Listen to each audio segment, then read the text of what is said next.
In the lively town of Okaluma, weddings were not just events, they were the kind of celebrations that brought the whole community together. Music would float through the air days before, drums beating like the heartbeat of the town, and the smell of spiced jollof rice and grilled meat would travel from kitchen to street. When Amina's only brother, Farouk, announced that he was getting married, her heart almost burst with happiness. She had raised him like her own after their parents passed, so seeing him step into this new chapter felt like watching a dream come true. In her mind, she pictured herself wearing something beautiful, standing proudly by his side as guests greeted her with warmth. She imagined dancing until her feet ached, laughing until her cheeks hurt, and telling herself, "This is our day." For weeks, she helped with preparations, choosing flowers, running errands, making sure everything was perfect. Every time she thought about the wedding, her chest filled with joy, because in a town like Okaluma, moments like this were rare and precious. She didn't know that behind all this joy, something was waiting for her, something that would test her strength in ways she never imagined. The morning of the wedding started with the kind of excitement that makes your stomach flutter. The sun was bright, the air was warm, and the house was full of laughter, chatter, and the smell of fresh food cooking in the kitchen.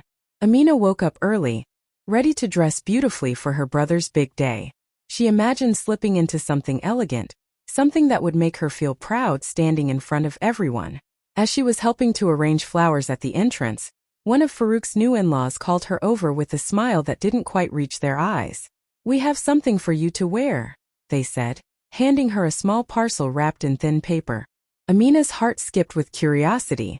She thought maybe they had chosen something special for her, a kind gesture to make her feel included.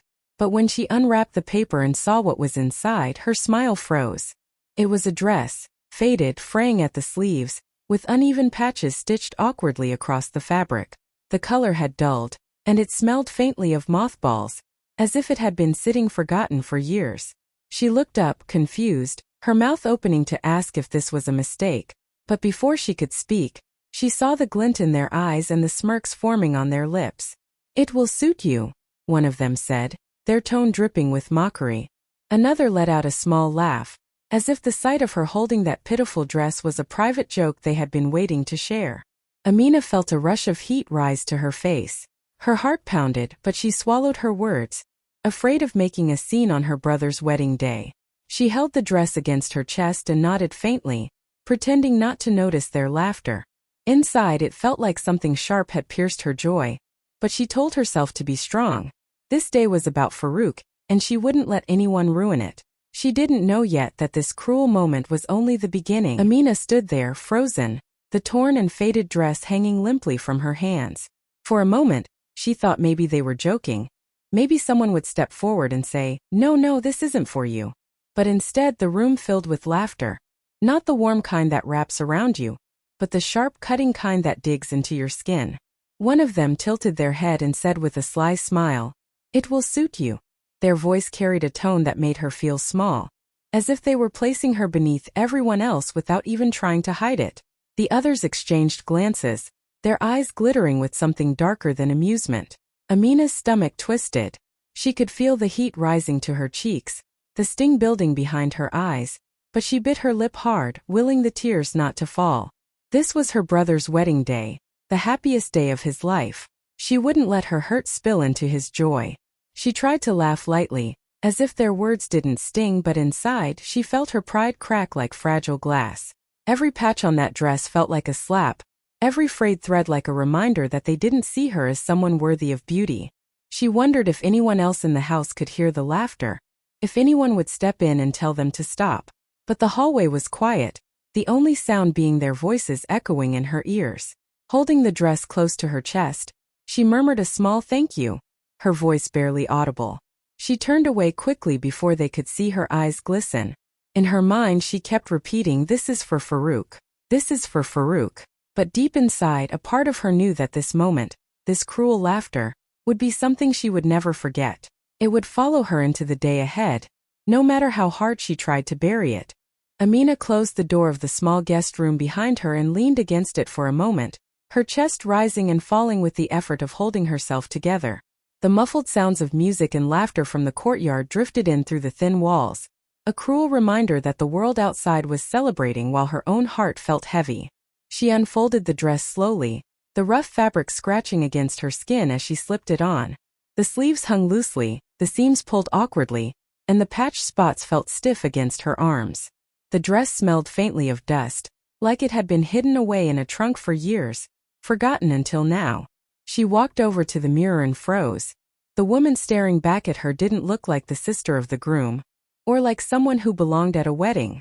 She looked like a servant who had wandered into the wrong place. Her eyes glistened, and before she could stop herself, a tear slid down her cheek. She quickly wiped it away, afraid that even the mirror might judge her for feeling weak. Her mind replayed the moment in the hallway, the mocking smiles, the laughter that seemed to echo louder than the drums outside. She wondered why they hated her enough to humiliate her like this.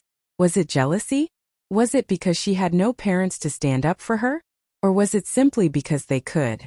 She sat on the edge of the bed, clutching her hands tightly in her lap. She told herself over and over, this is Farouk's day. You can bear this. You can smile through it. She forced herself to stand again, straightening the frayed dress as if arranging it could somehow make it worthy. One last glance in the mirror made her heart ache, but she lifted her chin. If they wanted to see her broken, they wouldn't get the satisfaction. She would walk out there with her head high, even if every step felt like swallowing glass. Amina took a deep breath before stepping out of the guest room and into the bright, decorated wedding hall. The moment she entered, the air seemed to shift. Music played, people laughed, and colorful fabrics swirled as guests danced, but she could feel eyes turning toward her. At first, it was just a glance here and there, but soon the whispers began. They were soft but not soft enough. She could see a group of women in bright gelly head wraps lean toward each other, their mouths hidden behind their hands as their eyes flicked over her dress. One man chuckled under his breath, pretending to cough to hide it. Some guests didn't laugh. They looked away quickly, their expressions full of pity, as if seeing her in that ragged dress made them uncomfortable. The hall, which had felt so warm and alive just moments ago, suddenly felt like it was closing in on her.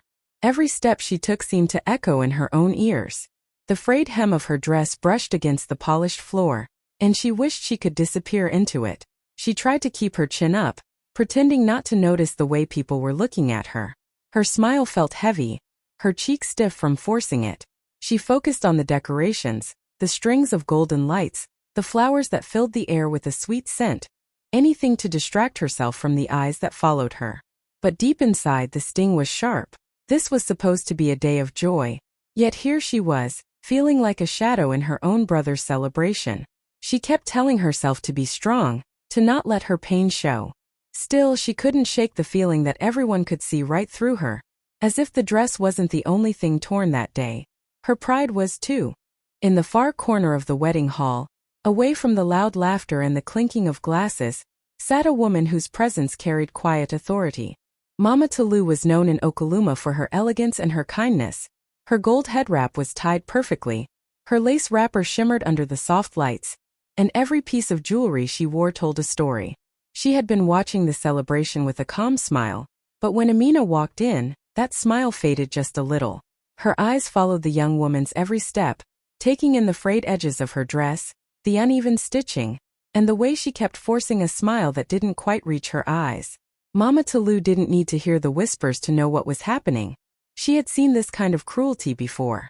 She noticed the way some guests covered their mouths to hide their laughter, and the way others looked away, embarrassed to witness someone's humiliation but too afraid to speak up. Amina moved through the hall like someone walking on broken glass, careful, measured, her chin held high even though her spirit was clearly aching. Mama Tulu's chest tightened. She could see the strength in the girl's posture, but she could also see the storm of pain swirling behind her eyes. The music and noise around them faded into the background for Mama Tulu. She wasn't thinking about the food or the decorations or even the wedding itself. Her mind was fixed on the quiet dignity of this young woman. There was something about Amina's poise, even in the face of such disrespect, that made Mama Tulu want to stand up, cross the room and wrap her in warmth. In that moment, Mama Tulu decided she wouldn't sit and watch. She had come to celebrate a wedding, but now she knew she was here for something more, something that would change the way this day was remembered.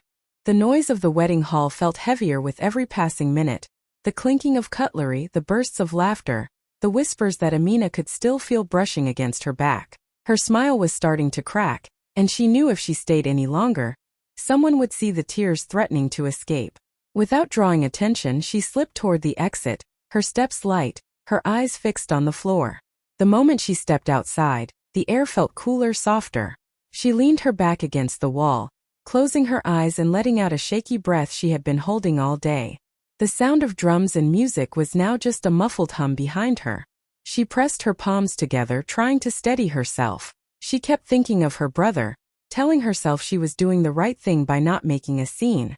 Still, her chest ached in a way she couldn't hide from herself. A quiet rustle caught her attention.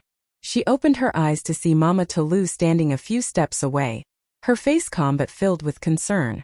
There was no judgment in her gaze, only understanding. For a moment they simply looked at each other. No words, just an unspoken acknowledgement of pain. Mama Tolu stepped closer, her voice warm but firm. "My dear, come with me," she said, as though it wasn't a request but an act of rescue. Amina hesitated, glancing back toward the hall. But the thought of returning to those stairs made her stomach tighten. Without another word, she nodded. Mama Tolu placed a gentle hand on her shoulder and led her away from the noise, down a quiet path toward the parking area. Amina didn't know where they were going, but for the first time that day, she felt like someone had seen her. Not her dress, not her humiliation, but her. And that feeling was enough to make her follow without question. They walked together in silence until they reached the far end of the parking area, where Mama Tolu's sleek black car stood under the shade of a large mango tree. Amina's mind was full of questions, but she didn't dare speak. Mama Tolu moved with quiet purpose, unlocking the car and walking straight to the trunk. With a gentle smile, she lifted it open, and Amina's breath caught in her throat. There, carefully folded inside a large garment bag, was the most beautiful gown she had ever seen. It was gold and burgundy, the colors rich and warm, with delicate embroidery that caught the sunlight and made it shimmer like it was woven with threads of fire. The fabric flowed like water, soft and regal, the kind of dress that belonged on someone important. Mama Tolu looked at her with eyes full of kindness and said, "You deserve to be seen with honor." Her voice carried no pity, only certainty, as if this was something she had always known about Amina. Amina's lips parted, but no words came out. Her fingers trembled as she reached for the gown, feeling the weight of it in her hands. It wasn't just fabric. It was dignity, beauty, and respect all stitched into one. Her eyes blurred, and this time she didn't try to hide her tears. "Come," Mama Tolu said softly. She opened the back door and gestured for Amina to step inside the car to change. Inside, the air smelled faintly of roses and something warm like home. Amina slipped out of the ragged dress, letting it fall to the seat beside her, and carefully stepped into the gown. When she looked at herself in the car's small mirror, her heart swelled. She barely recognized the woman staring back, a woman who looked proud, radiant, and unbroken. For the first time that day, she felt like herself again, only stronger. Mama Tolu's smile deepened. "Now," she said, closing the trunk, "let us go back so they can see who you truly are." The moment Amina stepped back into the wedding hall, it was as if the music itself paused to make way for her. The chatter softened, laughter faded, and one by one, heads began to turn. The golden and burgundy gown shimmered under the warm lights, catching every glint, every sparkle, until it seemed she was carrying her own sunlight into the room. People who had laughed at her earlier now stared as if they were seeing her for the very first time. The women in their bright head wraps stopped mid-sentence, their eyes widening. A few mouths fell open without a word being spoken. The men who had smirked before now looked almost guilty, shifting in their seats. Even those who had looked at her with pity earlier now watched with a kind of stunned admiration. Amina walked slowly, her steps steady and graceful, as though she had never known anything but dignity. She didn't rush or fidget. She owned every inch of the ground beneath her feet. The gown flowed around her like a royal robe, the deep burgundy hugging her form while the gold accents lit her from within. Farouk, standing near the front, froze when he saw her. Confusion flickered across his face, quickly followed by something sharper, anger and then pride. His eyes darted between his sister and the faces of those who had mocked her, as if piecing together a story without anyone saying a word. The whispers started again, but this time they weren't laced with cruelty. They were full of wonder. Who gave her that dress? How did she change so quickly? And beneath it all, an unspoken truth began to spread. No matter what they had tried to do to her, Amina had risen above it. By the time she reached her seat, the room was no longer laughing. They were watching her with respect, and for the first time that day she felt taller than everyone else in the room. Farouk had been busy greeting guests, smiling for photographs, and trying to soak in every moment of his wedding day. But when he caught sight of Amina walking toward him in that breathtaking gold and burgundy gown, his smile faltered. At first, he was simply confused. How had she gone from the shabby patched dress he'd seen earlier to this? And why had she been wearing such a thing in the first place? His eyes followed her until she stopped beside him, and that's when he noticed something in her expression, a quiet strength but also a shadow in her eyes. It hit him like a jolt. In an instant, his confusion hardened into anger, and not the kind that could be hidden behind a polite smile. He leaned closer, speaking low so no one else could hear. "Amina, what happened? Who gave you that other dress?" His voice was tight, almost trembling. When she hesitated, his grip on her arm tightened just slightly, not to hurt her, but to tell her he wasn't letting the question go. "Tell me," he pressed, his eyes scanning the room as if he was already searching for the culprit. Amina shook her head gently, forcing a faint smile. "It's your wedding day, Farouk. Let's not make a scene." But that only fueled his anger. He could see the truth in the way she avoided his gaze, in the way her fingers curled slightly as though holding back something heavy. "I'm your brother," he said firmly, his voice low but sharp. "If someone humiliated you, they humiliated me too." She still didn't speak, but Farouk didn't need her to. The glances, the awkward silence from certain corners of the hall, the smug faces he now noticed, it all told him the story. His jaw tightened and he straightened his shoulders. This was his wedding, yes, but it was also the day his sister would know, without a doubt, that no one could disrespect her and walk away unnoticed. Farouk stepped forward, his hand tightening around the microphone meant for wedding speeches. The chatter in the hall slowly died down as people noticed the change in his expression. This was not the face of a man about to give a joyful toast. This was a man holding back a storm. His jaw was set, his eyes burning with something that made even the loudest guests fall silent. "Before we continue this celebration," he began, his voice steady but shaking at the edges, "there is something I need to say." His gaze swept across the room, pausing just long enough on a few faces to make them shift uncomfortably in their seats. "Today is the happiest day of my life, but it will not be built on silence when my family has been disrespected." A soft murmur rippled through the crowd. Farouk's grip tightened on the microphone. "This morning, someone in this very hall thought it was amusing to humiliate my sister, the woman who raised me, protected me, and stood by me when no one else did. They gave her a dress meant to mock her, and they laughed." All eyes now turned toward Amina, who sat still in her seat, her chin slightly lifted. Some people looked shocked. Others looked down at their laps, guilty. Farouk's voice grew sharper. "If you think it's funny to shame someone who has done nothing to you, then you do not deserve to call yourself family or friend. This is not how we treat our own." His words hit like stones, leaving no space for denial. He pointed, not dramatically, but with the precision of someone who had seen enough. "To those who laughed, I hope you feel the weight of what you've done. You have shamed yourselves more than you could ever shame her." The hall was silent now, the only sound the soft hum of the air conditioning. Farouk set the microphone down, his eyes still locked on the guilty faces. Then he returned to Amina's side, as if to silently say, "You are not alone, not today, not ever." After Farouk's words, the atmosphere in the hall felt different, heavier, as if the air itself carried the weight of shame. The people who had been laughing earlier now sat stiff in their chairs, their eyes darting anywhere but toward Amina. Slowly, one by one, a few of them stood and walked toward her. Their voices were low, almost awkward. "We're sorry," one said, her hands wringing nervously. Another added, "It was just a joke. We didn't mean to hurt you." Their words felt rushed, like they were trying to sweep away their cruelty with the quickest broom they could find. Amina listened quietly, her face calm, her posture straight. She didn't flinch, didn't frown, and didn't lean forward to make it easier for them. She simply let their words wash over her like distant rain on a roof. When they were done, she gave a small, polite smile, a smile that was more for herself than for them. Because she knew the truth. Respect once shattered, could not be glued back together with a handful of saris. It wasn't about the dress anymore. It was about the choice they had made to humiliate her when they could have chosen kindness. That choice spoke louder than their apologies ever could. "You don't need to explain," she said softly, her tone neither warm nor cold, just final. "I heard you the first time." They nodded awkwardly, retreating back to their seats, their faces flushed. Amina turned her gaze away, choosing instead to focus on the few guests who had treated her with genuine warmth from the start. She felt no desire for revenge, no need to drag the moment any longer.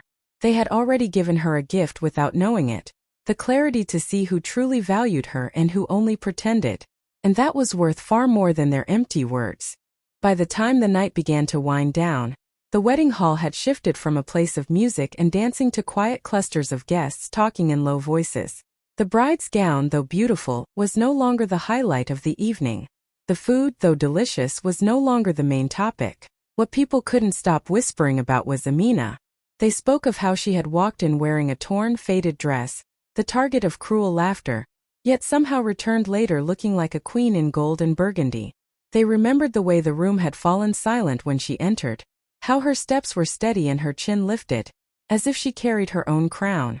Some told the story with admiration, others with guilt, but no one could deny that she had turned humiliation into something powerful. In one corner, a group of older women shook their heads, saying, "That girl has the strength of her mother." In another, a young bride-to-be whispered to her friend, "If that ever happened to me, I hope I'd handle it like she did." Even the children, too young to understand all the details, pointed at her and said, "She looks like a princess." Farouk's fierce defense of his sister only made the story stronger. Guests repeated his words about respect and family, as if they were a lesson worth carrying home. Some people left the hall feeling uncomfortable, forced to face the cruelty they had laughed along with. Others left inspired, reminded that dignity isn't given, it's claimed. By the end of the night, Amina didn't just belong to her brother's wedding story. She had become the story, a quiet, unexpected one that traveled from table to table, from mouth to mouth, and that would linger long after the lights in the hall went dark. When the last guests had left and the music had faded into the night, the wedding hall felt almost too quiet. Amina stood near the doorway, watching the staff clear tables and sweep the floor, her gown still glowing softly under the dim lights. Farouk walked up to her, his face tired from the long day, but his eyes holding something deeper, guilt. He stopped in front of her, taking a long breath before speaking. "Amina," he said, his voice low and steady, "I will never let something like this happen to you again. Not while I'm here. Not ever."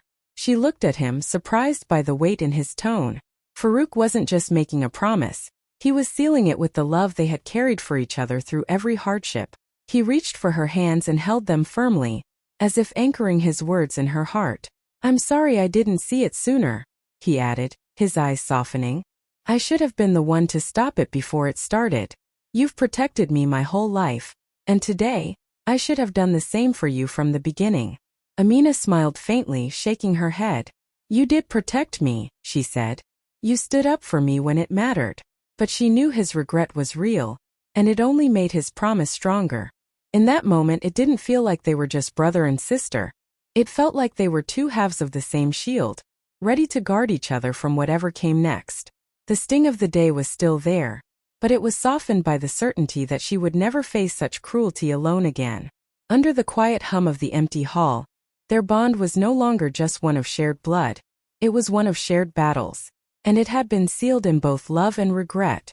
In the days after the wedding, word of what had happened spread through Okoluma like the scent of rain before a storm.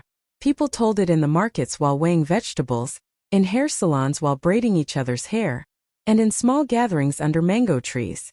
They spoke of the sister who arrived in a torn, faded dress because some had decided to mock her, and how she returned later in a gown so beautiful it silenced the room. Some told the story with pride, praising her grace. Others told it with guilt, remembering how they had stayed silent when the laughter began. Parents repeated it to their children as a lesson, that kindness costs nothing, but cruelty can cost you your dignity, your honor, and even your relationships. Over time, Amina's name became attached to the tale, but it wasn't her beauty people remembered most. It was her composure, her ability to stand tall without lowering herself to those who had tried to humiliate her. Even those who had wronged her could not deny the truth. She had walked into that wedding hall once as the target of their cruelty and walked out as a symbol of quiet strength. And in Okaluma, where stories could live for generations, hers became one of those rare ones, retold not for entertainment, but to remind people that respect is never a gift to be given or taken lightly.